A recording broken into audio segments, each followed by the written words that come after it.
sa eskwela, galing sa puso yan, Yes. pare. And siyempre, titimbangin maigi ni KQ ang sitwasyon niya sa kung ito ba, future ba, since lagi paulit-ulit do sa mga dinidiscuss natin ng mga ilang topics na meron na siyang anak, kaya siya naglalaro labas, meron siyang anak.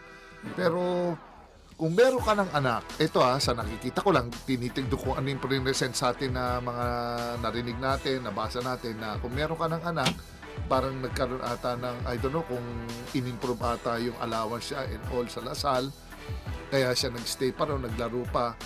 Pero and yet, naglaro pa rin siya sa labas, kahit meron na siyang improvement siguro sa allowances, what more na hihingi ulit siya for next year. So, Correct.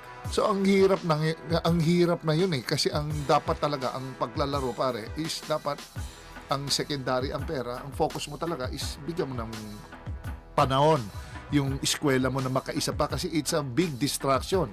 Ngayon, kung ibibilang mo pa yung lalaroan mo na yung ito sa Korean Basketball League, yun ang iniisip mo, tapos nakakatanggap ka, tapos bothered ka tapos merong eskwela nang nag-e-expect din sa'yo ng yung obligasyon mo, yung commitment mo sa amin, you have to make up your mind as a player. Ano ba talaga? Kasi para hindi rin maguluhan yung kakampi mo, ang mga management, at saka yung sarili mo na rin. Oo.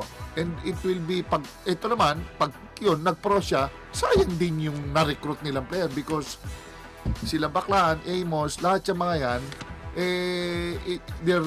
Jacob Cortez, Luis Pablo, naka-revolve yan around Kevin Cambao. Pag siya nawala dyan, mag-iiba ng balanse yung yung Lasal.